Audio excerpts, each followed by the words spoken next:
Is my phoneme production important? Making sounds correctly matters. Learning to read is already enough of a challenge, but it doesn't have to be any more difficult than necessary. Learning to read in English is all about learning the sounds. When a young reader learns the sounds incorrectly, decoding becomes even more difficult, leading to struggle and frustration. You can make decoding easier for your students by ensuring you are forming the sounds correctly. Imagine trying to read the word cat if you couldn't form each sound correctly. K, a, t, cat? How can that say cat, I wonder?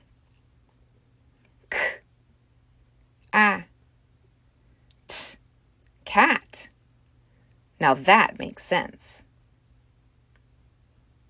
Are you producing the 44 phonemes in the English language correctly?